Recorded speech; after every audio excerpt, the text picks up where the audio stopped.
Good morning. A warm welcome to all of you here in Geneva for today's second half day of the Forum on Education. And a warm welcome to all those who are connecting from far away and are also participating. I think it's a great moment to be connected also in a hybrid manner so that we can reduce our footprints, carbon footprints, water footprints, and be more environmentally friendly. My name is Daniel Maselli. I work at the Swiss Agency for Development and Cooperation, where I'm part of the water team and the focal point for the réseau, the water network. I will be together with our partner, Klima Now. Nathalie Moral will soon come after me and co-moderate a part of this morning. And yes, we are trying to connect education to the challenges humanity has, such as the climate crisis, the water crisis, the biodiversity crisis, and unfortunately, another number of crises. Now, as you can see from the title we have given to today's morning, we are convinced that young people are not foremost part of the problem, but part of the solution. And we want to demonstrate that, not to ourselves, but to the decision makers, to the leaders. So Youth4Solutions is the slogan. Now for SDC, an organization, as you have seen yesterday, for those who participated, very much committed to education, basic education, vocational training. This doesn't fall from the sky and is not youth washing. I will show that to you now. Where do we come from? In 2015, in Paris, we had the Conference of Parties and the agreement about 1.5 degrees centigrade. At that moment, we decided not to invite youth to go to Paris, but to connect school classes in Switzerland with school classes in Africa, Uganda, Malawi, and to have a direct exchange, as we have now a connection. What does climate change mean in Malawi, and what does it mean in Switzerland? That was an eye-opener for both sides. Then, 1 year later, there was the next conference on climate in Marrakesh, in Morocco. The second time in that country. And we had the initiative to have the first youth space ever at a climate conference, the Espace Jeunesse. It was the most thriving part of the whole conference, I can tell you. 2 years later, we thought we need to go bigger. We need to make the world aware of young people. What are their concerns? What are their wishes, their dreams, their messages to decision makers? So we tried to have a Guinness World Record on climate, and we received more than 125,000 postcards from all over the world, including refugee camps in Jordan. And this was the result and led us actually to make clear that youth can connect all over the world and be united to have a louder voice. But these were only words, these were only cards drawn by children. That is when in 2020 we said we need to go bigger again. We added 10, that's why we launched the 1 Million Youth Actions Challenge. Now it's no more about words, it's not about talking, it's about walking and walking the talk. And we're in the middle of that, and you see my t-shirt, you'll hear more about that during the morning. Last year, finally, there was the 9th World Water Forum in Dakar, and there again, for the first time in the series of these global water events, we had a youth space. And there, the global youth movement for water was launched. So similar, let's say a bit like the Fridays for Future and Climate, now there's a global movement for water going on, and this is also in a collaboration with the International Secretariat for Water. And there is a slide missing here, it doesn't matter, you'll see it again probably. We had this Monday here in Geneva at the Jet d'eau with young people the launch of the campaign. The campaign that has the slogan, "Fill up the glass." And this means that we need to make sure that everybody has water, fresh water, drinking water. And that is ahead of the next big moment we're looking forward. It is a UN Water Conference in New York in March 22 to 24. And a number of you will probably be participating again in person or from distance.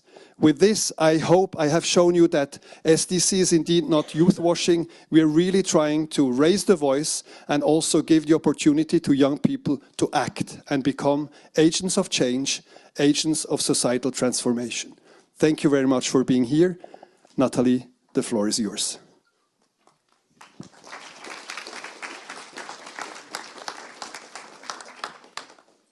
Good morning, everybody, here and in the stream. It's really nice to be here. Yesterday was already filled with very high-level conversations, and let's bring it down to action today, please. We heard so many crises. I'm not going to repeat the Paris Agreement, the 1.5 degrees. We're already at 1.1, 1.2 degrees. But this doesn't help us be creative about solutions. So in crisis mode, one gets scared and the energy goes back. And what we want to do is we want to empower and mobilize people to bring the problem back to themselves. And we call this creating agency. So basically, it's when you can associate yourself within a problem and feel empowered to think of a solution. Klima Now is a very young foundation. We're not even 2 years old, but we're quick and fast, and we're trying out things. Yesterday we heard we can try and we can fail, and then we'll learn, and we'll fail better. So we're not about writing long concepts for 2 years and then trying out something. We're really about solutions. We believe in solutions, and that's why we're here today. Klima Now supports climate solutions that help to help that scale that you see up there not to tip, to get back into balance. And the most important part that we do is the mind shift, the head in the middle, basically. That's where we try to mobilize a community where young people can engage in not only having a voice at the table, but actually a vote. So we have an annual award where we ask the community to bring their ideas, and then we open it up for the public to vote. And that is really important. If you really want to engage with young people, it's not only about sitting around the table and hearing them out. It's about giving them the power to make a vote. And that's why we're here today. We really want to have conversations with you. We want to co-create. We want to hear from you how you see the future, and together mobilize a larger part of community. I hand over now to Lucina and Nora, who will, there you are, who will take you through the day. I don't think you need any further introduction. You've been on stage more than anybody else. So, but maybe just, I don't know if you have been properly introduced. You're the co-founder of Collaboratio Helvetica, and you're also program manager at Collaboratio Helvetica. Maybe it's worth sharing a couple of words about your organization that mobilizes young people as well for systemic change in Switzerland. So thank you very much, and I hand over. Thank you, Nathalie. Thank you.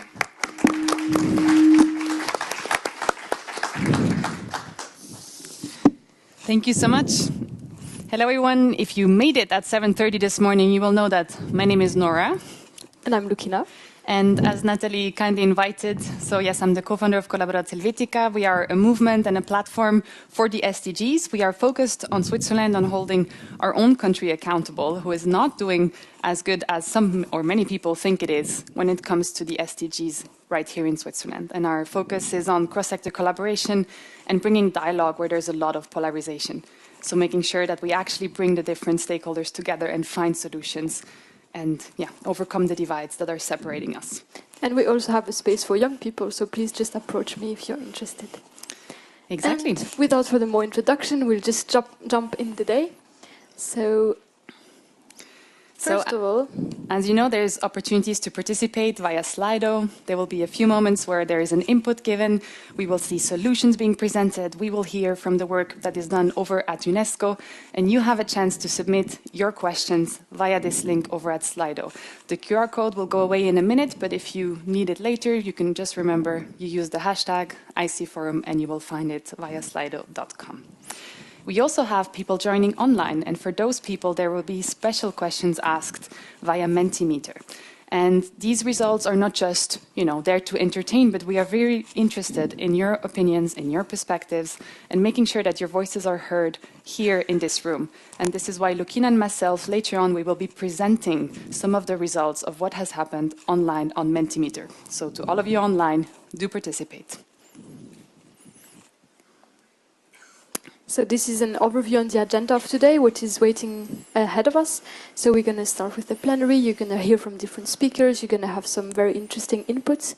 And after that, you will join, for people on site, a session with Natalie. And for people online, you're going to have different possibilities with Wanmiak and also interact and get just active.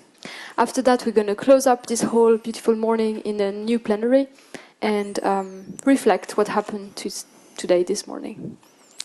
And as we said, the work is only just beginning. We hope that today you get to make some interesting connections, gather some new insights, bring in your ideas so other people may be inspired by you too, because we know you all have a lot to share, and we look forward to this day. So, without waiting for more, I will now welcome on stage our first speaker of today. She's doing very hard work in giving the tools to us, young people, to make us shape our own future.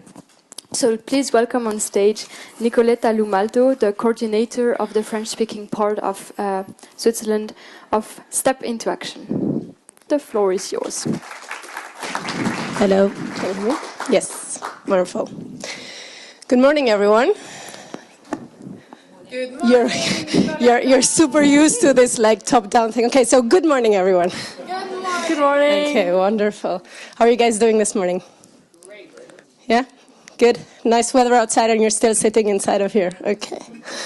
Wonderful. Did you enjoy the breakfast? There was high-level people, a former president of Switzerland. Ooh, super cool. Okay, wonderful.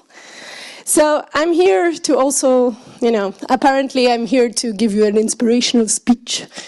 And, the question is how can I be inspiring? I don't know if I can be that. Because actually what is happening inside of me is maybe something that is happening with a bunch of you as well. I'm a facilitator. I don't know if that speaks to you, if you know what that is, what that means. Basically, I'm not very good at giving top-down speeches, so I'm going to activate you maybe a bit more. And I want to talk about the elephant in the room. So I will ask you to stand up if any of the following statements are true for you, and for the guys online to raise your digital hand if any of the following statements is true, okay? So here goes the first one. I believe we, as a society, are facing extremely complex issues and challenges. Stand up if you agree with this statement. Yeah, I was kind of expecting that. Okay. Sometimes when I think of the future of our planet and society, I feel anguished or anxious.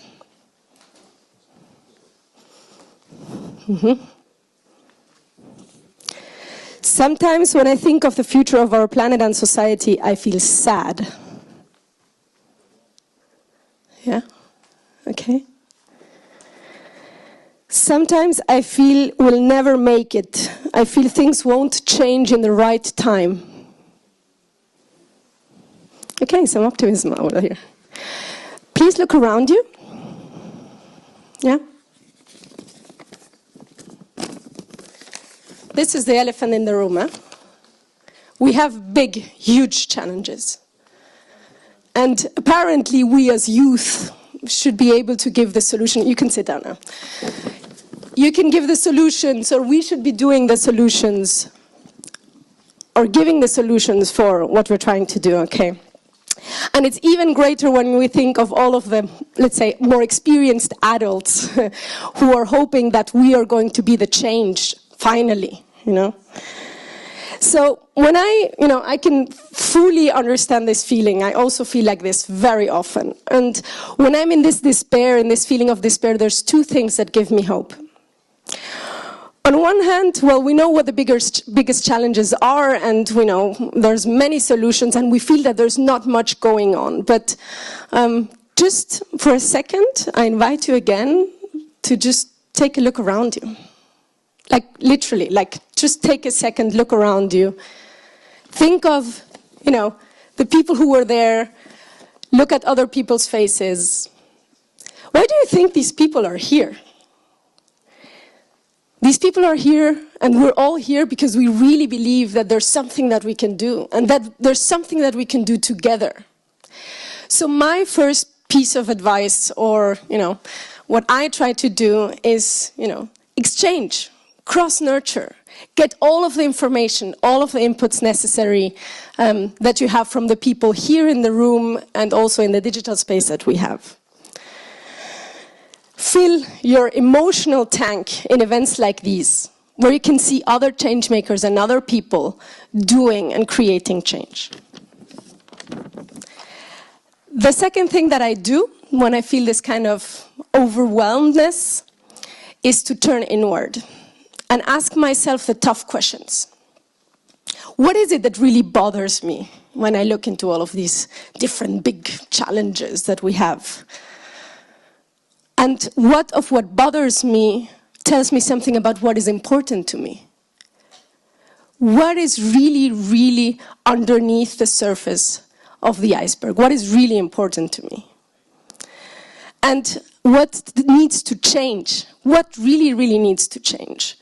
And can I expect other people just to change? Or is there something that I need to do about this?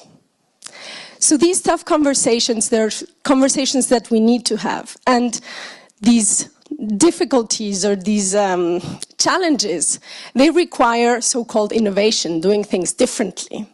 And innovation requires courage. Yes, I'm almost done. So this is why I'm here today, to just give you a bit this idea. And I invite you, this is a space that the Swiss Development Corporation is giving all of us to make change happen. So be bold, say what you think, and really engage in this beautiful day of co-creation. And yeah, let's make the change happen. Thank you so much.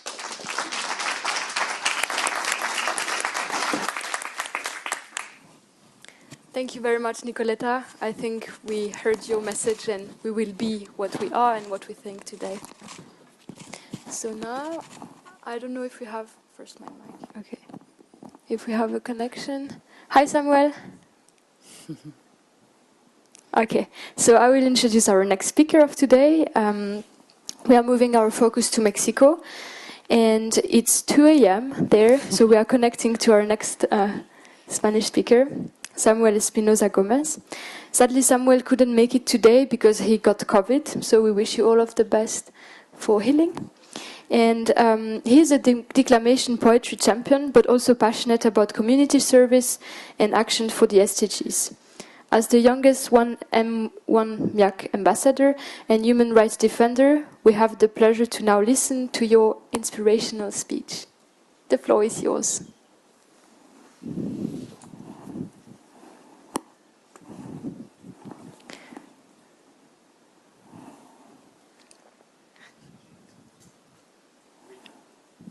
Is Samuel hearing us? My name is Samuel. Hi, Samuel. I'm from Mexico. I'm passionate about climate action and World Youth Action Challenge ambassador. World MIAC is an initiative proving that young people are concerned about the future and willing to contribute. It is an honor to represent you at such a high level and a great opportunity for me and to youth general to be hard. Ever since I was small, I have been motivated to take action for the environment. Thanks to my parents' thinking and education, I began worrying about the social environment. environmental problems that we face in everyday life. So little by little, I started to become an activist. I decided to join forces with other young people and create a concrete environmental actions to solve some of the problems, or at least raise awareness about critical issues. I also started to volunteer with local and international organizations. Public speaking and poetry is something I love, and I want to use these tools to expose challenge, create awareness, and provide solutions to minimize the impact we have on the planet. A simple first step is often to raise awareness in schools and to teach leadership to other young people also taking actions that have a strong and this leads visible impact on which our step towards the change we are fighting for. We are alive, we have formed a youth strong community and have supported each other repeatedly to carry many different environmental projects in region Chiapas. We have, for example, planted more than 150 trees conserving flora and fauna and organized several cleanups of natural areas and beaches. Next to this, we also work on health education, culture, human rights, and security issues. Thanks to good and the things I have achieved so far, I was able to see an example that has inspired other young people to join our effort for more sustainability. They now know that they're also part of the fight. A fight with positive outcome will benefit everybody. They now know that they are decision makers themselves and bringer of change. And not only young people should strive for change, but all sectors of society have the obligation to contribute to the change we want to see in the world. The protection of the environment, the fight against climate change and inequalities, this is what I am passionate about. Concern and the wish for a more sustainable world is how we drive me. We have to show that young people are actively working on solving the problems, that we are worried and to your voice are worth of being heard. We have innovative ideas. Education is the main tool, the basis for achieving everything we want. Knowledge is our resource and with it we can find solutions. This is why we must ensure education for all and put a focus on sustainability. Because indeed, youth is ready and wants to be part of the solutions. Thank you for inviting me to the forum.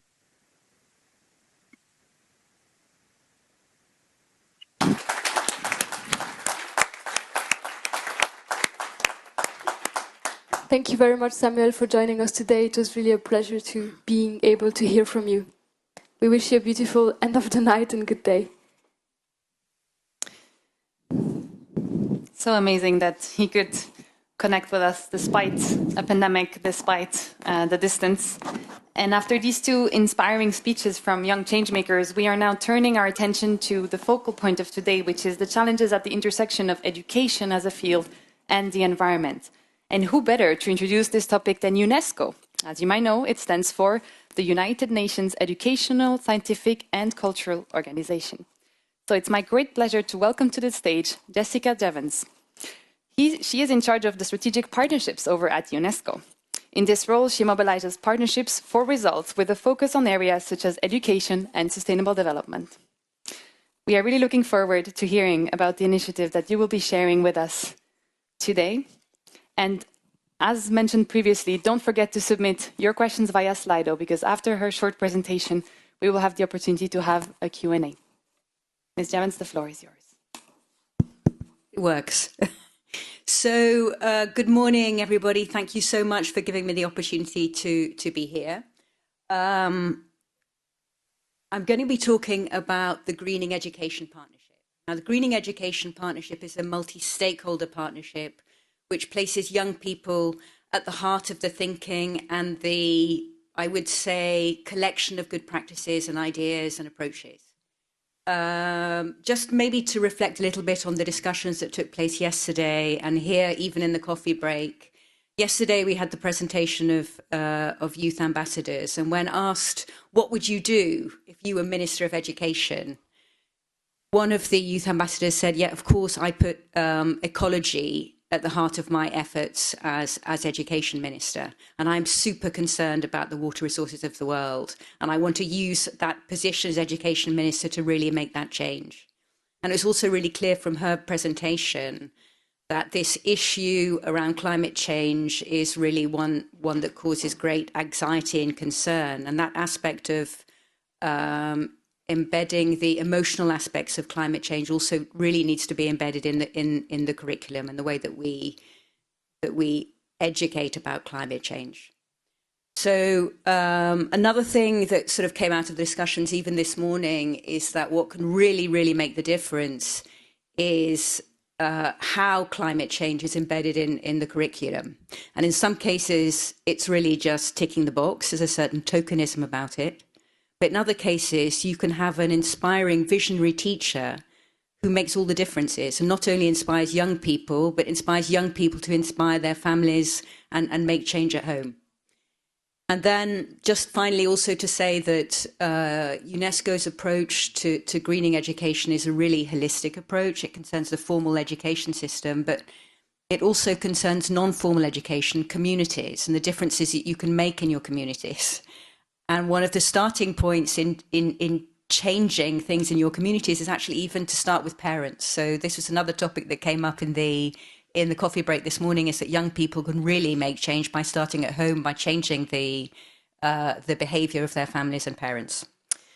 So the Greening Education initiative is something that came out of the Transforming Education Summit last year. It's really something that focuses on a kind of a gap. You know, we have lots of initiatives and funds to tackle climate adaptation mitigation, but we don't have so many instruments that really support climate change education. So climate action through education, this is what this partnership is about. When it comes to urgency, you know, we've heard all the statements were made in yesterday's conference about the fact that we don't have any time. We have to get this off the road. The UN Secretary General at the end of COP27 underlined the whole battle for climate change actually is the battle for our lives, and that's what it is. So we need to really start moving very quickly. This is an initiative that is informed by a number of surveys that we've done of young people. And if you just look at the facts here, I mean, everybody's convinced that climate change education needs to be embedded in the curriculum, but in most cases, it's not. Most teachers understand that being able to teach climate education really effectively is super important, but they don't feel able to do so. They don't feel equipped. So this is one of the these are some of the, I would say, some of the challenges that this partnership is seeking to address.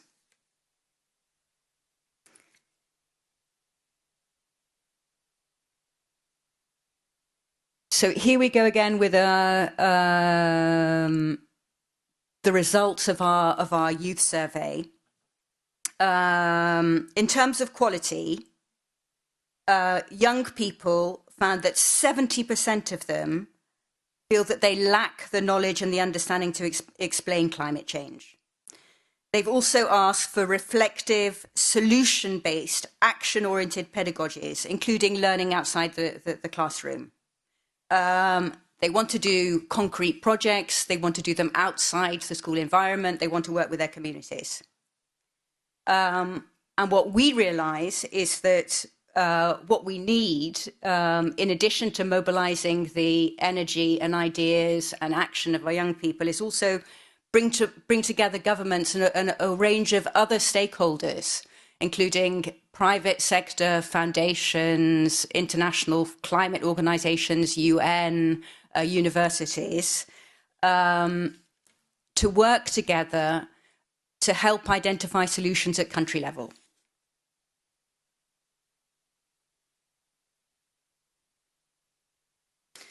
So this is really, let's say, the objectives of the greening education. So again, number one, bring stakeholders together. So different groups who have different, I would say, perspectives and knowledge on this issue, bring them together in different working groups to capture their knowledge, to provide support to governments rolling out climate action at country level. Collect all the knowledge. We're going to be doing baseline studies of where we are with climate change education, bring that knowledge together, and also work on advocacy to get this initiative off the ground, to raise awareness about the importance of embedding climate change education in our curricula.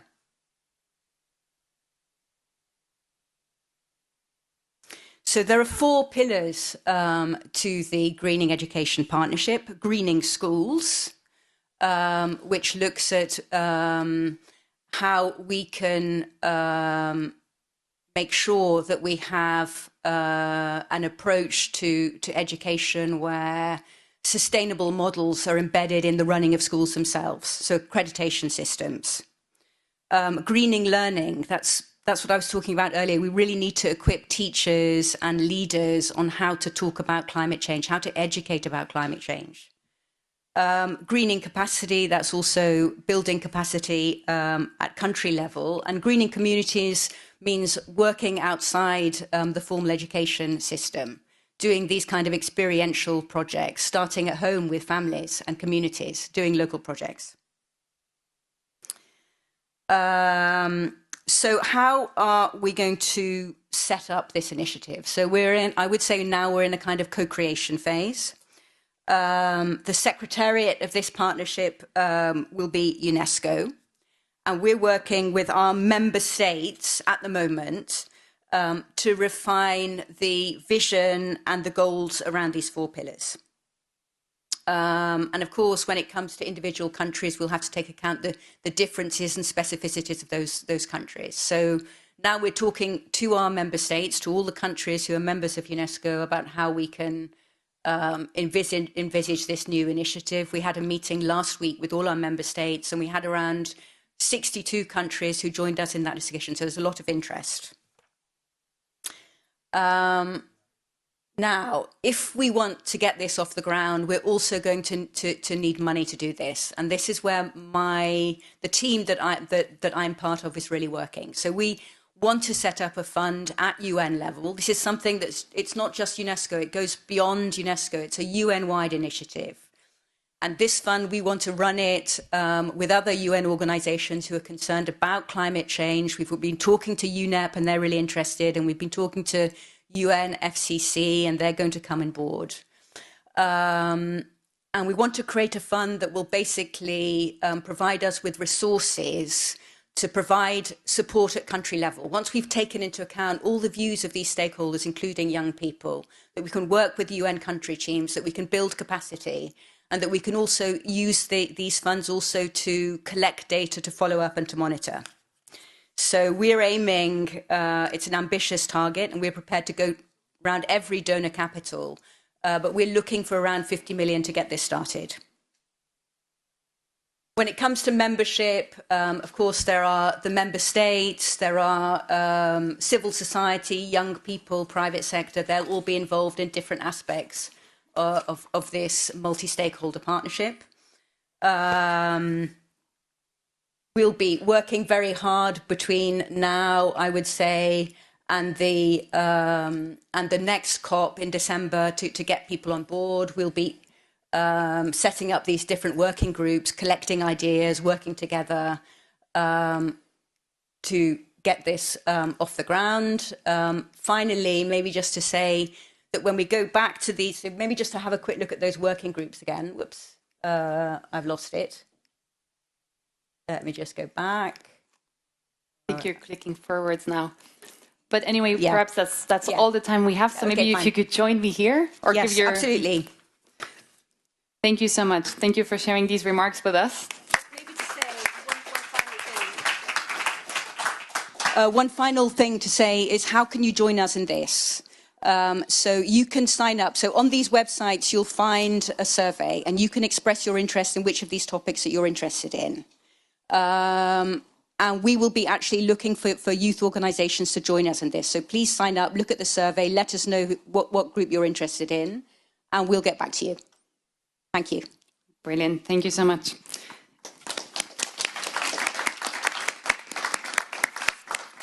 So I think we're going to have time to ask one question, and taking into account who's here in the room today, and I have a personal interest in this. Actually, I've been a UNESCO Young Leader back in 2017, so I'm excited to hear a little bit more from your perspective. How does UNESCO really support and involve young leaders? And besides perhaps the survey that you already mentioned, what would you see as opportunities for the youth here today and with us online to collaborate with you? Okay, so first, as I mentioned before, I would really invite you to have a look at these 4 working groups, and do sign up and do your and share your ideas. Just even talking in the coffee break, it's clear there are so many good practices and ideas that we can benefit from and share with other countries who are members of this group. So please have a look, please sign up. We'll be running between now and the end of the year a set of workshops that will lead us into COP28.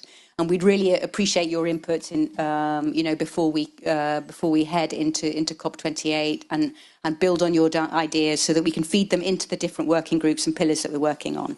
Brilliant. Thank you so much. And let's take maybe one quick question from Slido. So we have one around how really to bring kind of the discussion of the high-level resolutions that are happening on a UN level with UNESCO. Can you say a few words about how you really break it down to local action on the different local levels, member state, municipal, teacher levels? Absolutely. So one of the things that we'll do with the information when you have signed up for these 4 working groups is to kind of match needs and ideas, do a kind of like a sort of matching exercise between the needs of specific countries and the ideas that are coming out of the survey. So we will be, at a later stage in the partnership, we will be putting country governments in touch with youth organisations and other stakeholders to roll out the initiative when we get to the implementation stage. Brilliant. So you'll be interfacing. So we really heard it. It's important to fill out the survey. It's an opportunity to shape the future of this initiative and engage in collaboration. So thank you so much for being here with us today and sharing about this partnership. Thank you so much. Thank you so much.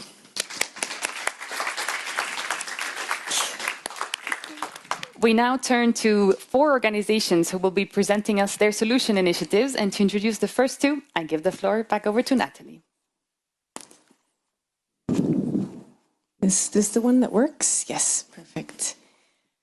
So now we're going to hear from 4 organizations that really get impact going on the ground. Koen, you're with us already. Hi. Hello. Hi. I'd like to introduce, I'll give you the floor in a second. I'd like to introduce to you Take Action Global. Take Action Global is an organization that works with students, teachers and educational institutions and uses climate education as a force for environmental action. Take Action Global was founded in 2017 by Koen Timmers, who you will hear from in a second, and Jennifer Williams. They both have over 20 years of teaching experience on their backs, so they know what they're talking about. Take Action Global has mobilized and worked with 3.4 million students and teachers in 149 countries over the globe. So it's a very actionable and impact-oriented organization, which is why we have supported them and financed them to be able to do what they do best also in Switzerland. They've been endorsed by Jane Goodall, the Dalai Lama, and Princess Esmeralda from Belgium. So they have very big supporters that endorse them in their actions. Koen, I give you the floor to tell us a bit more about Take Action Global. And yeah. Thank you so much. So hello, everyone. So when we think about climate and youth, we often think about youth activists and thousands of people yelling on the street. And I think that certainly brought some change with governance, but I believe that youth can do more. So in 2017, we launched our climate action project because we wanted to take teachers and students on a journey, basically. First of all, we want them to have the right data about climate change. And for that reason, we created a curriculum. But we also started to train and certify teachers. And we want our students to share their findings at our platform, because that way they start to realize that the effects for climate change can be very different in other countries. And so now we have youth from all over the world sharing in their video messages about the tornadoes in Florida, the floodings in Sierra Leone, the bushfires in Australia, melting glaciers in Switzerland. And they all learn from each other, and they all start to appreciate each other as well. But we want students to do more than just learning about climate change. You just saw in this slide from UNESCO that there was somebody in Chile who was 19, and he claimed that they only learn about climate change. And we want to do this different. We want to have the full approach, which is knowledge, which is skills like creativity, collaboration, critical thinking, problem solving, empathy. And a third thing we want to do is we need a change of behavior of the individual, basically, because that, in the end, that is what really matters, I think, the change of behavior. And so during our project, we want the youth to come up with potential solutions as well. And so I'm going to give you 3 different examples here, and we are now in the next slide. So in Malawi, we had a teacher called Andrews, and he decided to save a lake. The lake was called Chilwa, and he wanted to plant trees next to the rivers going to this lake to save the lake, basically, from drought. And so together with the students, they planted 60 million trees. 60 million trees. Isn't that just like mind-blowing, a mind-blowing number? And they even got an award from the president. So that is their accomplishment. Just one group of children and their teacher in Malawi. Next slide, we see the students in Portugal. With their teacher, they made solar lights, which are just, you can buy those for like $1 with all of those parts. And how they work is that they are charging during daytime and they are for free light during nighttime. That's not just the only thing they did. They learned about climate change. They made a solution for it, which was the solar light. But then they shipped it to Kenya, to the slums, where now 200 different families have a solution so that the children are able to learn during nighttime over there. And a third example is in India, where the students developed bioplastics. And I really love this solution because you can create your own bioplastic with milk and vinegar. So you can all go to home after this conference to your kitchen and you can create your own Lego minifigures in bioplastic. And what I really like about this application is that the teacher shared the instructions for doing this at the platform so that everyone globally can replicate. So educators, they do understand the value of climate education and what we try to achieve here. But scientists aren't always equally convinced. They talk about carbon. And so what we did is creating an algorithm and an app. And this app keeps track of the impact we are creating and also the change of behavior. The app points out which small actions everyone can take. So you all can use this app, but it also shows the amount of carbon avoided. And during the project last year in October, we avoided 3,000 tons of carbon. And for your reference, you're likely using your carbon footprint likely is 5 to 10 tons a year. And on top of that, we planted 1.1 million trees on a voluntary basis, because if all the participants just plant one tree, we get to that number. Last but not least, this project, the Climate Action Project, is also about giving opportunities to both teachers and students. So we have been working with Prince William, with Jane Goodall, the president of Colombia, Finland, the Seychelles, with David Attenborough, and the students can ask questions to them. They can have interactions with them. We even allowed the students to ask questions to an astronaut this year.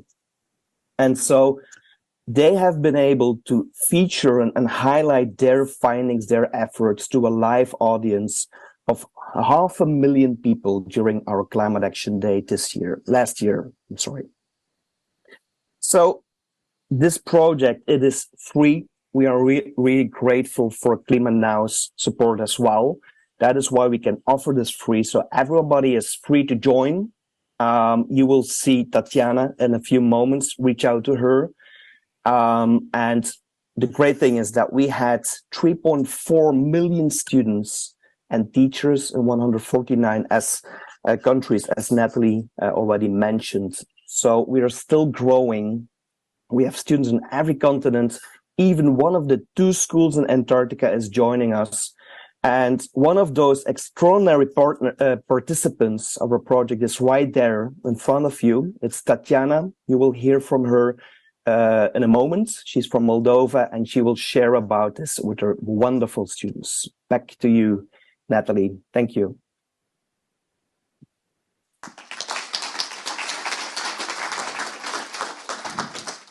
Thank you, Koen. That was very inspiring. A large community TAG was already able to gather. We will hear from Tatiana and her students later. I'd like to introduce Christine Boozer, who will take the stage in a moment. She works for a project called Konsum Global. It's a project from an organization called Ökocentrum. They haven't been around since only yesterday. They've been around since 1980, actually. And they work in the topics of renewable energy and resources. What is interesting in Konsum Global is that they provide city tours for young people as of the age of 13, and the tour guides are young people themselves. And so this peer-to-peer exchange helps to raise awareness in their own perspective and language. And the environmental topics that they cover are very down to earth and relate to everyday topics that we have about food, about our clothes, etc. Klima Now has supported these city tours to bring a more climate lens into the project. We still need some water here. And to actually help to track what impact those city tours have created. And that is really important when you want to create action and mobilize people, is to understand, is what we're doing or what we're planning to do, thank you so much, really working? And that is an important question we always have to ask ourselves. Otherwise it's, wasting resources, and we really don't have time to do that. So without further ado, I'd like to invite Christine to take the stage and share with us more on Konsum Global. Thank you very much.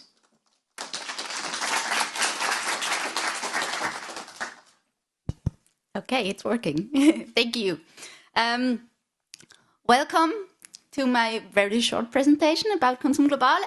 I actually wanted to talk first a little bit about the organization behind Konsum Global, but you already did that a bit, Natalie. As she said, Konsum Global is a project from Ökocentrum. That's an NGO that was founded like over 40 years ago. And our main goal is to work for a future that is worth living and that is resource neutral. So we have like a few main topics: climate and energy, sufficiency, or consumption and resources.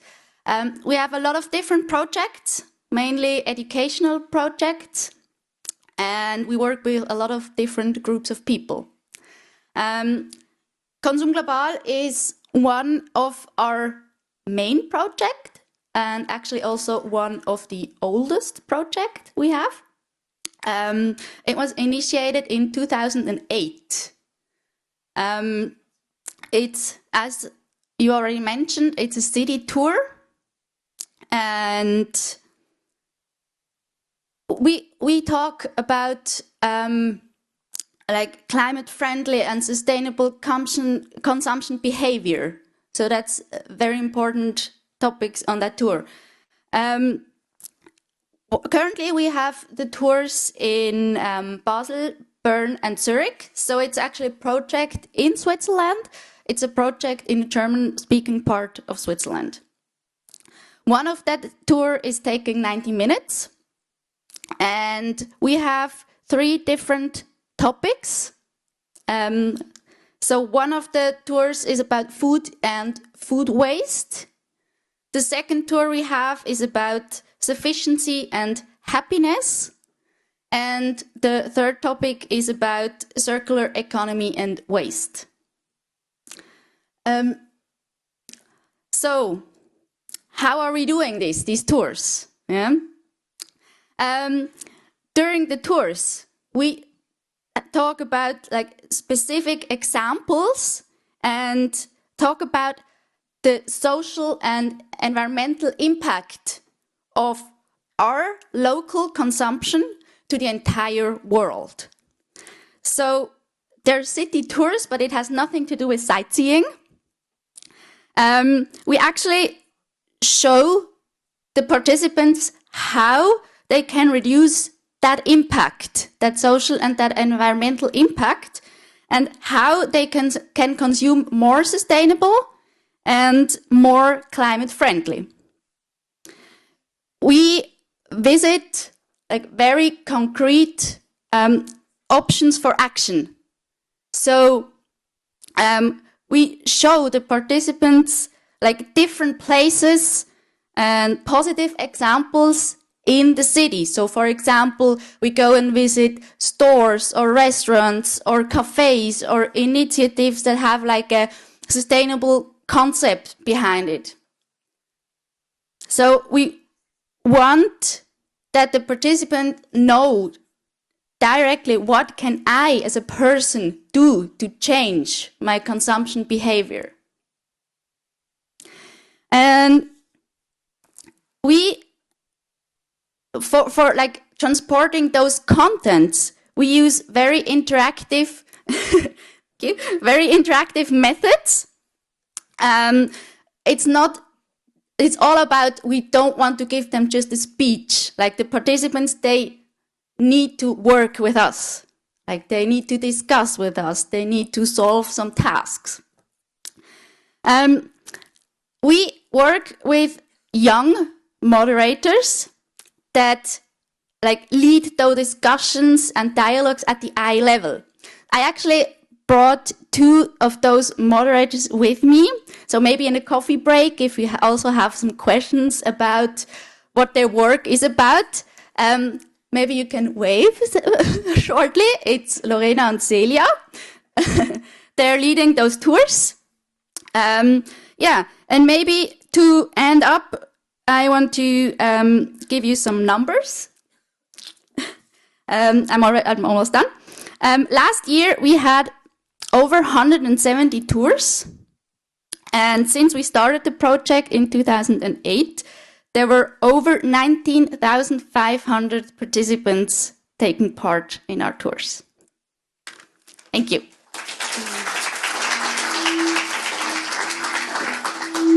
Thank you, Christina. Why don't you stay here for a couple of questions? And I'd like to invite Tatiana and Sabrina and Bogdana to the floor.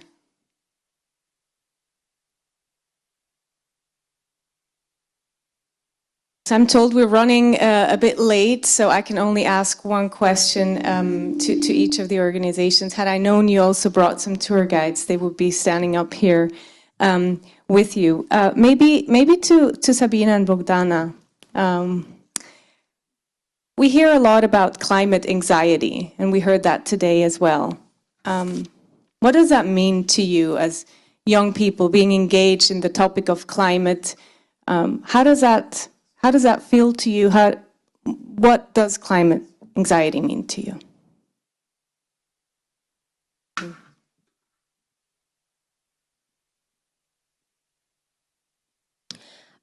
So about climate anxiety, to me, it is that sense of fear and worry when we think about the future of our planet. And I feel like there are lots of things that contribute to climate anxiety. And one of the biggest factors that contributes to it is seeing the effects of climate change and feeling them on your own skin. By that, I mean like being in your country and seeing how the climate changes. For example, we come from Moldova, and I remember when it was the middle of April and we had 30 centimeters of snow. So that was definitely very concerning. Or in winters, this winter we had temperatures around 10 degrees, 15 degrees Celsius in the middle of January. And it's definitely a sign that we are kind of running late and we need to act as fast as possible, and that puts a lot of pressure.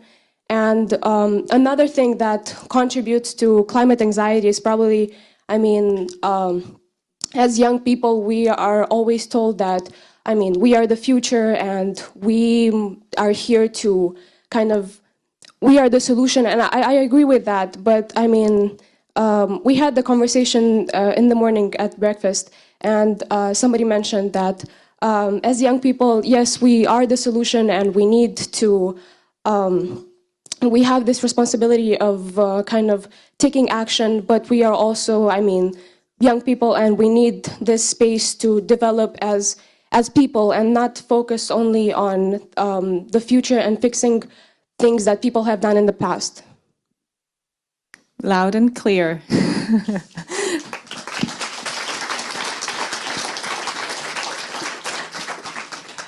Tatiana, you work as a teacher in Moldova?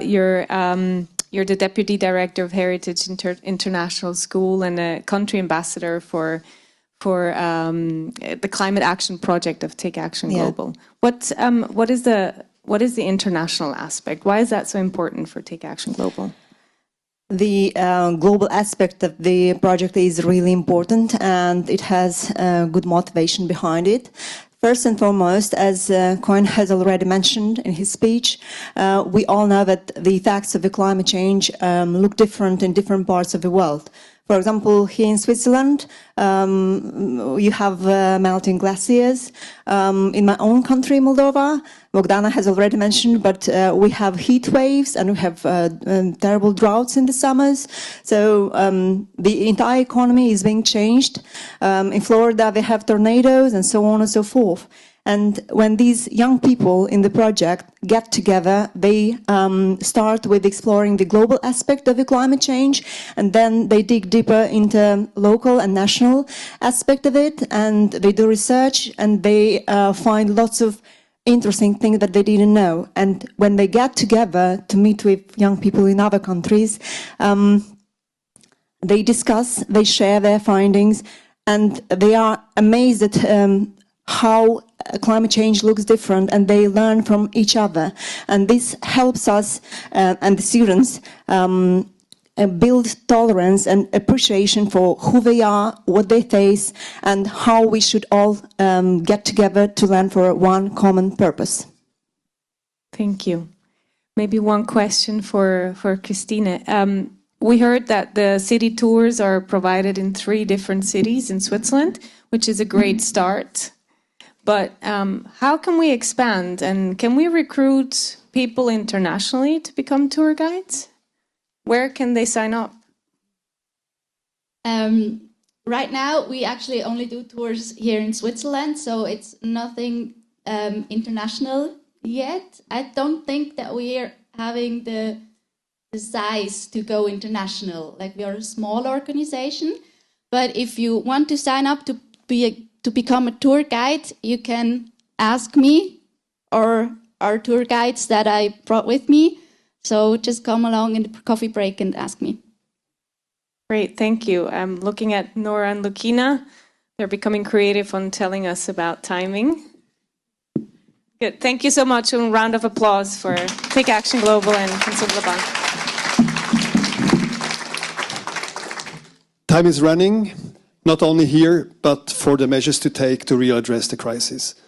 No further ado, Christina, please come to the floor. I'm introducing a person working at the United Nations Institute for Training and Research. She has a master's degree in international relations and political science, blah, blah, blah, blah. We skip that and we come to the content. She will tell you about an amazing platform to learn how to become more knowledgeable and more actionable with climate change. The floor is yours. Thank you and good morning. It's a pleasure to be here. I will start with the word cloud. Take a look at these topics related to or connected with climate change. Are they all familiar to you? Is there at least one topic you would like to learn more about? As the word cloud shows, and as you know, climate change is a complex problem with wide-ranging implications. And as we all know, and as was mentioned by other speakers, nobody can solve problems they don't understand.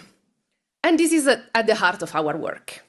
So through the UNCC Learn program, we promote climate change learning so that young people and other stakeholders globally can take informed action on climate change and meaningfully participate in climate change debates and decision-making. So what's UNCC Learn? UNCC Learn stands for the One UN Climate Change Learning Partnership. And this is an initiative bringing together 36 multilateral organizations to advance climate change education, training, and public awareness. It has been around for over a decade and is supported by the Swiss government. At the national level, UNCC Learn is currently engaging with 30 countries, and a key intervention area is to support the development of national strategies for climate change learning. Implementation activities range from the integration of climate change into the school curriculum, the development of teaching materials, the training of teachers on climate change, but also of other professionals, journalists, policymakers, and also to promote broad communication campaigns. At the global level, UNCC Learn has a series of initiatives promoting global climate literacy and engagement. And today I would like to highlight one specific resource that is available to anyone at any time and for free. And this is the UNCC Learn e-learning platform. This is one of the largest e-learning platforms specifically dedicated to climate change and green economy. It has 50 different courses and more are under development. This span from short introductory courses to more advanced and longer resources available in multiple languages. Topics cover introduction to climate change or to green economy, but also connections such as climate change and health, climate change and cities, climate change and gender, climate change and children and youth, and other topics that you saw in the word cloud, or how to unpack the climate change negotiations. Participants completing a course are awarded a UN certificate. And over 650,000 users from all over the world are already accessing them. And most of them are actually young people. So you're also most welcome to explore these resources and follow any course that interests you. And if you don't know where to start, the platform has a short climate change quiz you can take to test your knowledge. How are these resources supporting change? Well, from our surveys with alumni, we know that 91 of the respondents noted applying the knowledge and skills acquired, and 95% changed their consumption patterns. What does it mean concretely? We have many alumni stories, and I would briefly like to highlight two. The first one is Carol's story. Carol followed the Introductory to Climate Change course, and then after this training, joined forces with other young activists to create the Youth Facing Climate Change Organization of Panama, through which they engage in the national debate and contributed to the development of the national climate change law of the country and other laws. And the second one is Mariam's story. She took 10 UNCC Learn courses, and this knowledge helped her establish her own environmental organization, Earth Needs Love. These are just some of the stories, and you can learn more on the UNCC Learn website. Thank you. Thank you so much, Christina. One question, and then we go on so that we save time. How much effort, time-wise, do we need to do one of these courses and get a certificate? Thank you. Well, it really depends. The shortest one starts with 45 minutes of learning, but in general, it's 3 to 4 hours.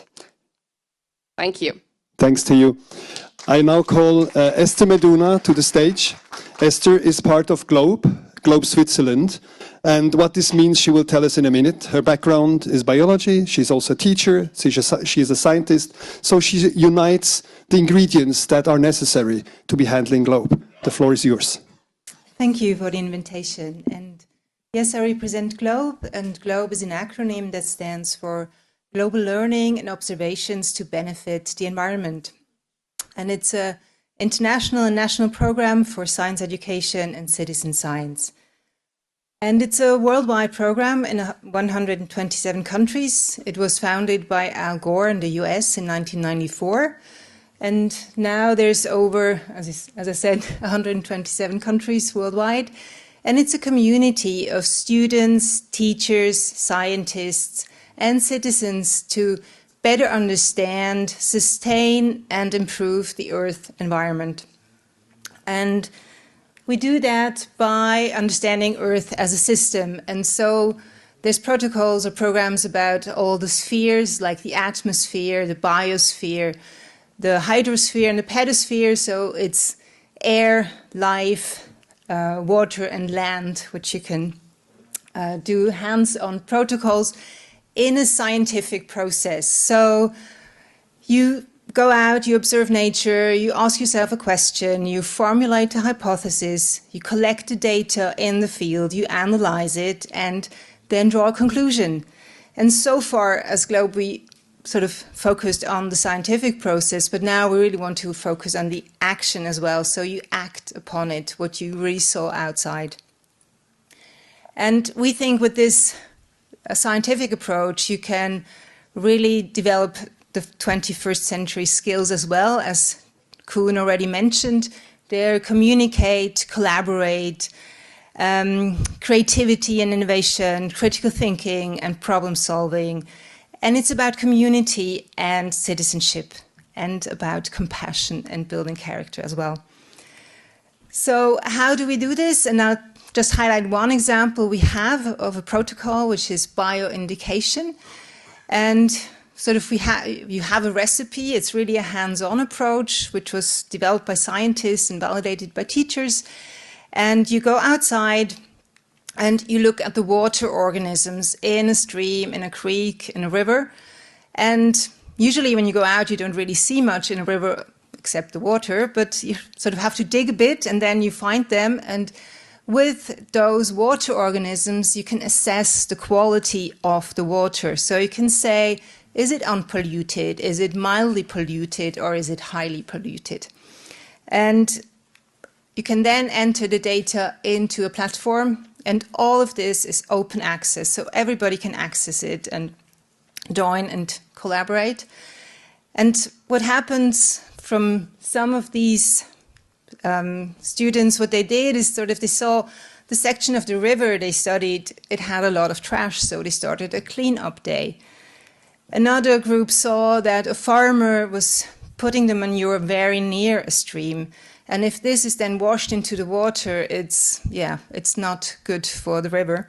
So they talked to him. And another group, they really renovated the whole section of a stream so that the water quality improved by that. So this is just one example. Another example is we have a program on phenology. You can observe plants, and with climate change, they start to flower sooner, and they have to adapt to it. And you can join your observations in a platform as well. So, and that was just, a short introduction, and I hope you participate. And as I said, all the information and the resources are online and you can download them for free. And thank you. Thank you so much, Esther. I have one little question. What's your next step? Our next step is really to implement this action into our program, because I think we have to act now. It's not the time anymore to just do research, but really to act upon it. We take that as a next discussion point during the breakout sessions. And with that, I give the floor back to our moderators. Thank you so much. Thank you so much. Thank you very much. Daniel, Natalie, and all the speakers.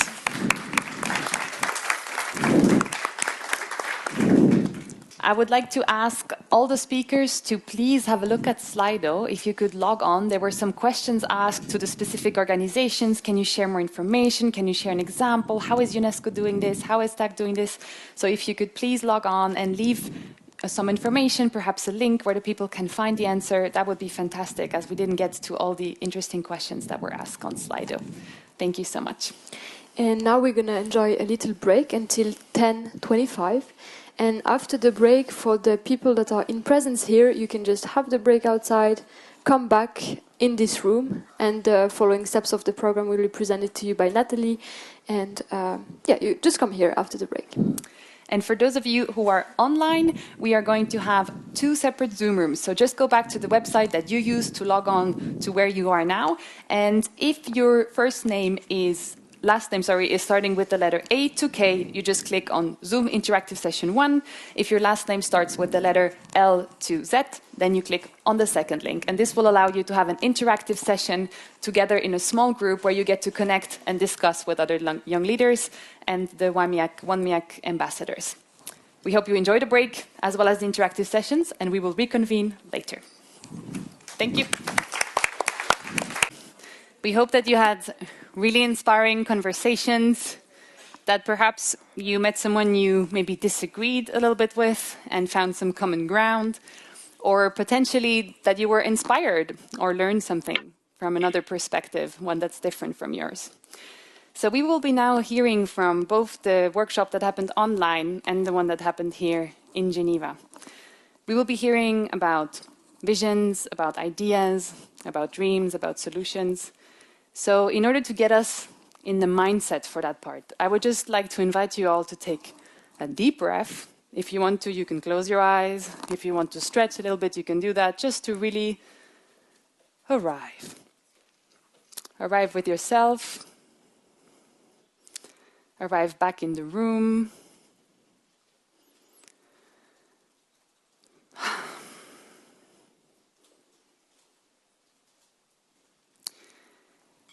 And I do this because it's not easy to share our visions. It's a vulnerable thing.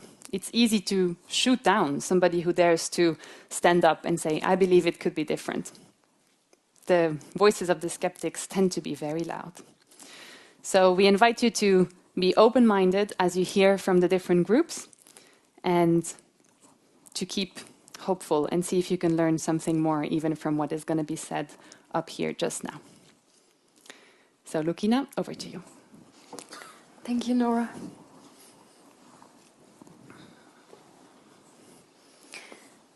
And as a first input, we are connected now with some people that have been listening online. What happened? So you might not be that aware, but online people split in little groups, and they also work like on a board and also share their vision and share different insights. And as a first input, we're going to hear from Rabia, what you've been listening in your group. The floor is yours. Okay, hello everyone. Thank you for all the people for their participations. It was really perfect. We have lots of breakout rooms and we have lots of solutions, actions and something like that. But I wanna mention just some of them. For example, most of the people think that promoting to the use public transportation for urban areas for working, school, it doesn't matter. We shouldn't use our cars and we should clean watering. We shouldn't waste up the water. We should be careful about that because water is so important our life and future and nature also. And people use solar energy teaching, and we shouldn't use chemicals. And most of the people thinks that collaborating is so important for achievements, and they think that we should organize more events about that. For example, one more ideas, inviting professionals to the schools and to teach on their topics, and maybe when the students learn that, they will explain their parents and the teachers and something like that. And achievements will be bigger and bigger together. And using water more efficiently, maybe students can do plants in their school gardens and something like that. And one more thing is so interesting, it can be funny, making your own cleaning products. And also, some of the students and people said that maybe students and teachers use their glass bottle in their school. And knowledge sharing is important that again, and teaching you to take action, and we should support professionals. And the last one, we should sell many panels in school for information and achievements. Thank you so much for bringing it to the point. And we really heard from your session the collaborative aspect and also taking care of the water. Thank you, Rabia. We will now hear from Rom, from your session, what has been said. The floor is yours. Hi, everybody. So in my breakout rooms, we had lots of action ideas. I think we need one more extra conference day to just sift through all the ideas. But I will just give you a couple of 4 or 5 examples.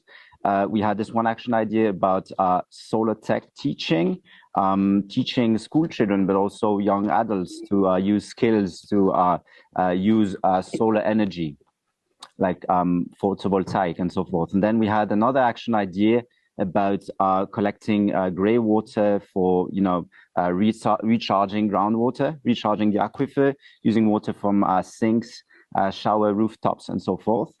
Another action idea, this time from India, was about recycling at school and equipping kids to actually recycle in safe ways to collect and recycle plastic. This would help also to conserve, to save energy. We had another action idea that I really liked about smart lights. Smart lights installing automatic switches to make sure that, for instance, shops are not using lights after a certain time of the day. And finally, we also had an idea about working from home and, working and studying from home, learning from home whenever possible to save on, transportation costs and of course, to reduce your carbon footprint. So these are some of the ideas. We had some challenges in terms of finding relevant and doable ideas, but that's the deep dive. Thank you so much. We heard you covered many topics from lights to water to very different things. So hopefully those conferences can indeed be longer for those youth voices to be heard and then put into concrete actions through collaboration. Our next speaker is going to be Amit. We are super looking forward to listen to your point. So hello and namaste everyone. I'm the One Minute ambassador for Nepal, and agreeing with the room, there were plenty of ideas that has been discussed today. This 2-minute session will be too short to discuss all those ideas, but I'll be highlighting some of the key ideas that we discussed today. So I met a beautiful lady from Switzerland today. She is a high school teacher, and she has not been associated with any of the organization, but what she has been doing is she has been trying to act as a role model to her society, to her community. She shares her private car with her family. She uses public vehicles. She does maximum utilization of things to reduce and reuse the things and reduce the carbon footprints. So, and also some participants highlighted on the snowball effect, where the majority of impact can be seen if the change or the action comes from an individual level, from the grassroots level. If we start doing things by ourselves, then we can influence others and can provide a positive impact. Similarly, changing our simple habits like using the paper bag instead of the plastic bags, these simple habits can have a great impact on the climate action and reduce the carbon footprint. Meanwhile, we can replicate the good practices of the community. We can share the framework of doing things from various communities and can do work with better efficiencies. And while the various international agencies have been advocating on climate action, but still fail to achieve the targeted results. So what they can do is they can collaborate and coordinate with the local NGOs of countries and work in the grassroots level and have a greater impact. So thank you. These are the major key points of today's session. Thank you so much. Thank you very much to keeping it to the point and to speak about those little actions that are scalable and easy, accessible to all of us. As our last speaker, we're going to listen to Melissa. Hello everyone, I'm Melissa from Mexico. I was truly inspired by the enthusiasm of all participants. In the interactive session that discussed life on land for the Global South, participants exchanged ideas and proposed various actions aimed at mitigating and adapting to the impacts of climate change. Some of these challenges were disasters, loss of biodiversity, and also deforestation. Key actions proposed included knowledge sharing and capacity building, awareness to protect forests and other natural resources, especially endemic species, and also the promotion of sustainable practices, including the role of forest guards. Another key area of discussion was the development of policies and regulations to protect forests and other natural resources. Participants recognized that these resources were critical for preserving biodiversity and also for promoting sustainable development goals. Overall, participants shared their perspectives and proposed a range of actions aimed at addressing SDG 15. The group also recognized the need for collaboration and collective action to address these challenges related to the Sustainable Development Goal. Thank you. Thank you very much. So we heard from the speakers that from all of you four, thank you for participating in this very difficult exercise of bringing us the very main points in only 2 minutes. And maybe to make it clear, they've been brainstorming on different actions. They didn't do the same task as you did here in the room. And now, without waiting more, we are going to listen to what happened here in presence. So I give the floor to Nora. Thank you so much. That was very inspiring. And it has already been said, but just it bears repeating that we are only providing a snapshot, a little tiny window into everything that was done, both here physically in Geneva and online.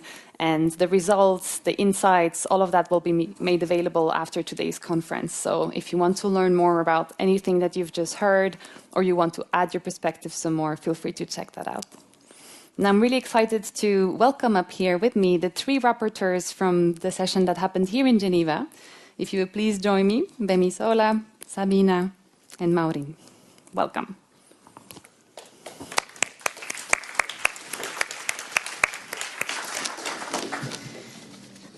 So starting with you, Bemisola, I know that you're a PhD researcher in law, and we're very excited to have had you here at this conference today. You'll be sharing a little bit about the vision that your group developed, and we can't wait to hear it. Thank you. Thank you. So I have 3 questions before I go to what we discussed. How many of you here can afford to go the next 20 days without food? Your hands up. Okay, so I'll take the question the other way. How many of you here need food to stay alive? Okay, thank you. Your hands down. So the third question, which will take me to what we discussed, is what can we do to ensure a sustainable food system? Sustainability. Now, today in my group, made up of Christine, Elena, Jessica, and Peter, and myself, we came up with what constitutes our vision for what the 16th of February 2030 is going to look like, the next 7 years, in terms of ensuring a sustainable food system. What can we do at different level, even as individuals, beyond leaving the responsibility maybe to the United Nations vision or member states at different level? What are the interventions? And we summarize this, our discussion on this key point, that what we envision for 2030 is that we live in a society with green incentives to consume plant-based and sustainably produced food. And that a society where surplus of food production is reused for new source of nutrition, where waste has become an opportunity. How interesting is that? What is supposed to be constitute waste is now something we translate into an opportunity, which waste can serve as something that will even enhance the process of the production of more food. And then we envision that unsustainably produced food for products are no longer demanded nor supplied. And how can we do this? By our consumer behavior towards the organization and businesses that produce this food. So as a consumer, you no longer patronize businesses that do not incorporate sustainability in the process of their production. And such by that, they are forced to comply to ensuring they incorporate sustainability in their production service processes as well as services. Then we envision that food production will have become integrated in our architecture and urban city planning. And we envision that education that enlightens our citizens to consume food sustainably from an early age, thereby leading to even the opportunity for them to live longer. Why? Because from an early age, they've incorporated consumption of food sustainably, and they have that knowledge in the curriculum from the early childhood education, from the primary school, even up to the tertiary institution. A lifelong learning commitment to sustainable food production process.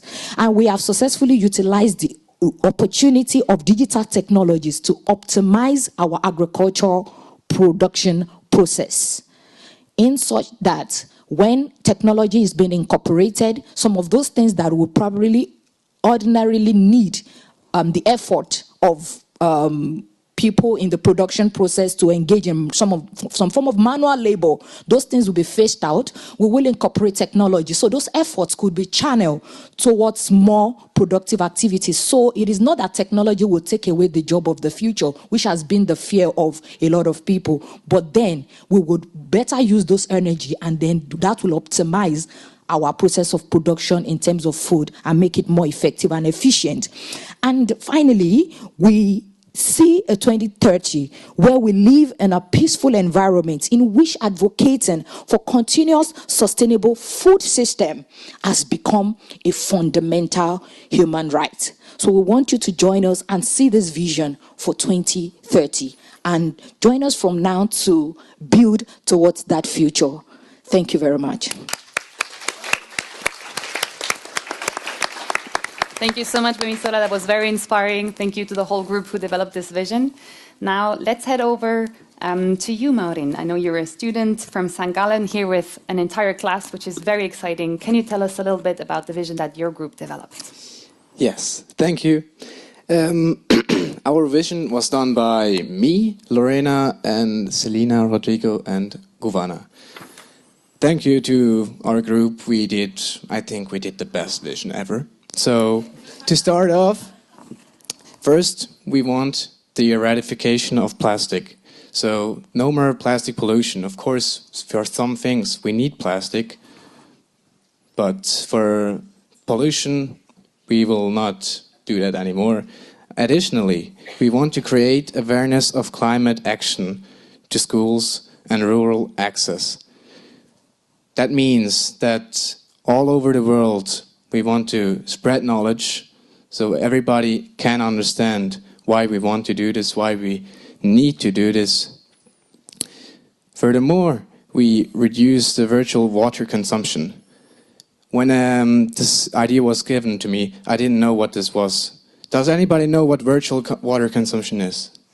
Okay, so this is basically the water which is behind a meat, a steak. Cows need to drink a lot of water to grow their body, and you understand me. Then another thing is we want to empower the younger generations to grow and look and cook their own food. This means that we teach in schools the children how to cook, because a lot of people don't really know, and they just put the bought pizza in the microwave and eat it. But I think it's really important how to cook and also how to grow the garden. This means we also want to do community gardens in cities where the people can grow their own food. And at last, we imagine a world where government representatives push for commitment towards the fight against climate change. In the last few years, there was always a lot of talk about things we want to do against the climate change, against the climate change. Yeah. And there was not a lot of things done, but we imagine a world where we say the things and we do the things, we take action. Yeah, that's our world. Join our group and imagine we can do this. Thank you so much. Brilliant, thank you.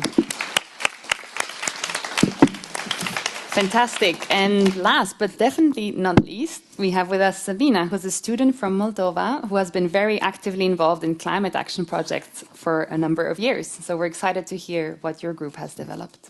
Thank you a lot.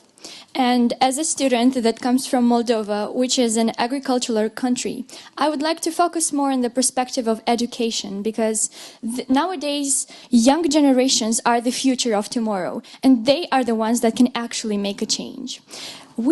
Our team has focused on youth empowerment, and especially how we can integrate various systems against food wastage into the school system. And I would like to provide an example of my school, who takes all the food wastage and gives it to farmers from our community in order to use them for fertilizers. At the same time, there's an idea that we're currently working on together with the administration of the school in order to build a garden on the rooftop of our school to encourage students to take responsibility and understand the significance of what food wastage actually means and how we can actually eradicate it by 2030.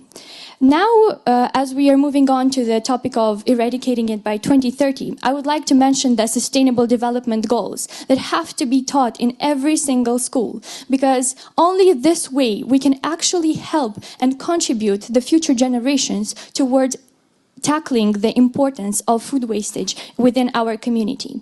But at the same time, some other ways we can actually help and the youth and contribute towards youth empowerment is by implementing gardening in schools. Why not? Some clubs that actually tackle the same topic as well.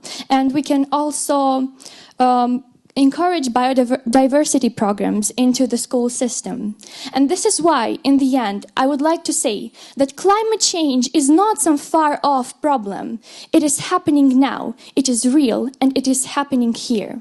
This is why we have to take action and unite our forces together in order to make our world a better place. Thank you. Thank you so much.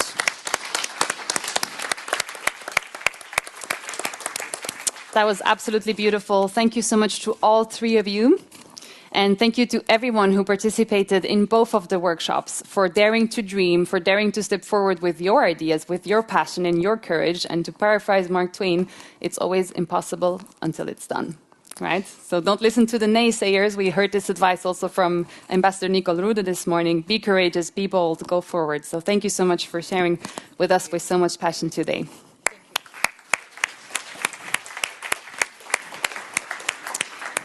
And we are now heading over to the closing phase of our time together. We are going to be presenting together with Lukina a little bit about what the online audience has been responding to the questions that were asked. And so the first one that we asked the people is, where are you actually joining from?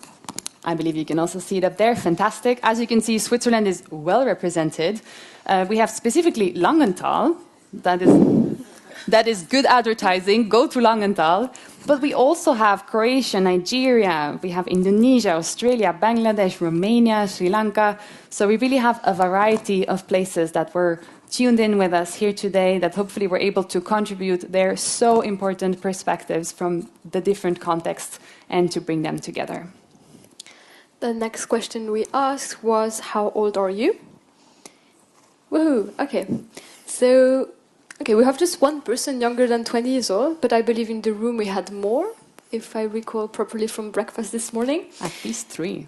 At least, okay, well, ooh, okay, someone just joined in. Another one, amazing. Okay, so we have fairly a lot of people between 21 and 30 years old, which is not surprising. And actually, also a lot of older people have been listening in today. So 41, 50 years old.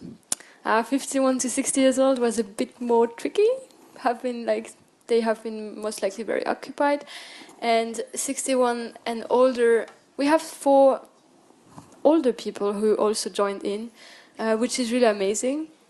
So we hope that also, because speaking of youth empowerment and so on, we can also then move beyond that and connect generations, because it's only by bringing all together and overcrossing those bridges that we might feel between older and younger people, because there are indeed some differences in the way we grew up in a different world, but going over those bridges is necessary if we want to solve our climate issues and all of the other issues also that we are having at the moment. Absolutely. Yeah. It's all about dialogue. And our next question was, what is the link to education in development cooperation? And we see there's a large distribution. Many people are representing the development cooperation sector, which is interesting to know. And apparently there's an interest from that sector, an awareness that education and young voices are primordial if we want to make progress towards the SDGs. We also have a number of teachers, which is also very inspiring to have them included as important players in the system. We have change makers, we have student learners, some entrepreneurs, and people who have said others. So let us know what that was afterwards in the next time that we have together.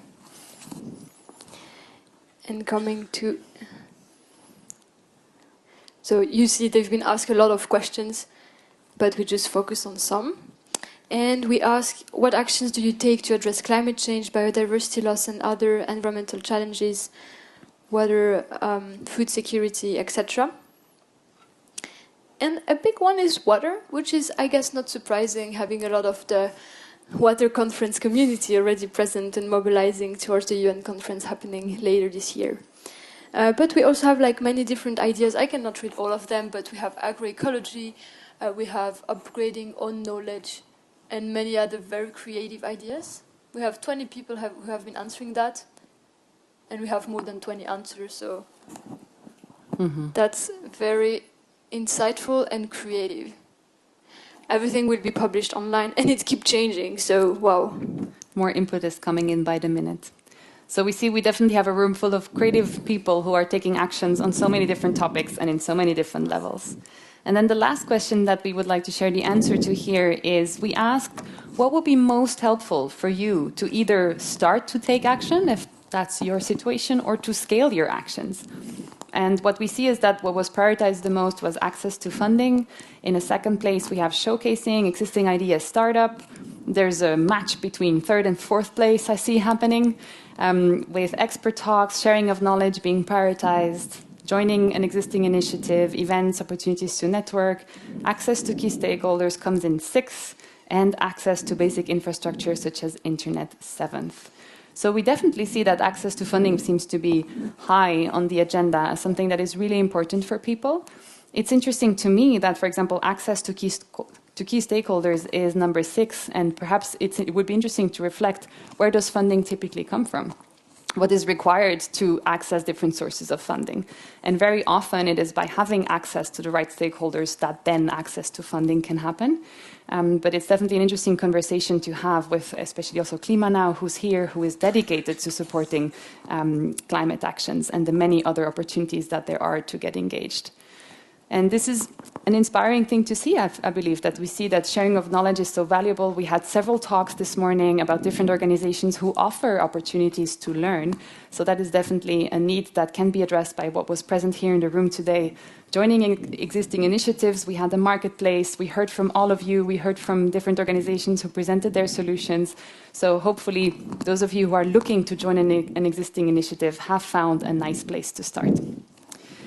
So that is all from what we're able to share with you from the online voices today, but as mentioned, everything has been harvested and will be made available online. And that's it from our side. We hand over to our hosts, Nathalie and Daniel, for the closing. Thank you so much. Thank you very much.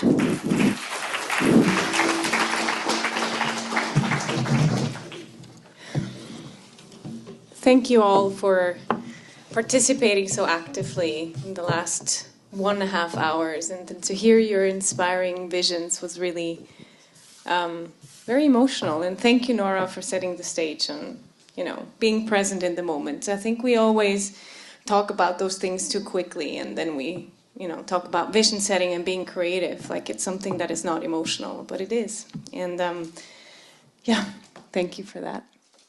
I don't have the thing. Thank you.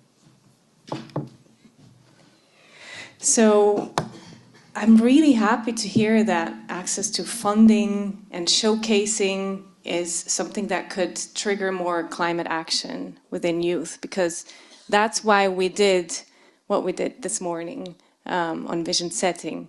We at Klima Now have an annual award we call Spotlight, because we shed the spotlight on specific questions that we ask the community. And we invite the community in this award to share their ideas. And the process is an interesting process because we showcase as many ideas as possible. We put them up on what we call the wall of fame. So we want to show as many ideas as possible, and not just the ones that can win money, but the ones that are worth being seen by as many as possible and inspire as many as possible. Another part of Spotlight that we love is that we share with the community the voting for who actually gets on stage at pitch night. And so the community can vote for their favorites and decide which of the 7 ideas on the Wall of Fame can get to the Spotlight award and get the chance to win. So this democratization of voting, of sharing ideas, is something that we celebrate with Spotlight. And with the visions that you all worked on just previously, also the ones that we didn't hear on stage, but we collected, of course, you handed in the videos, we took the papers with us. They will not be forgotten, they will be shared.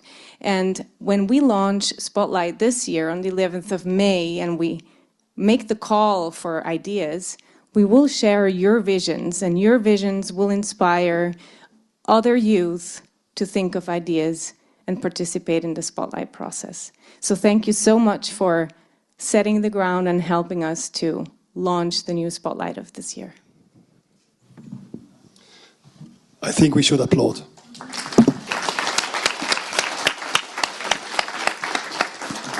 Thank you very much, Nathalie.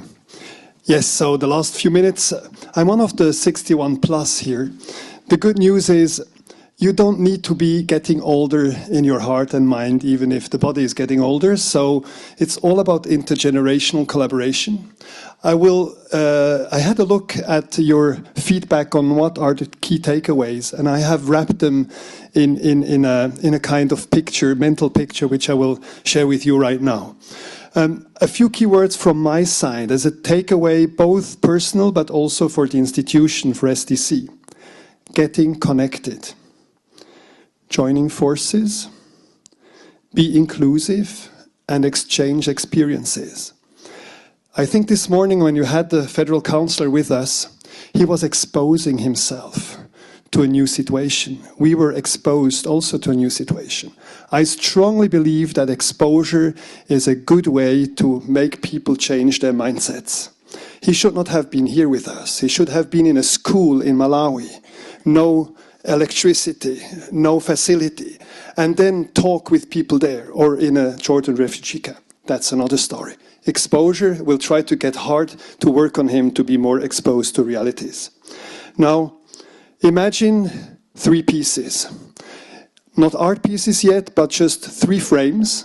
You can have them one next to the other, like in the Zoom calls, and they're empty. Simply because they're mosaic, but the pieces are missing.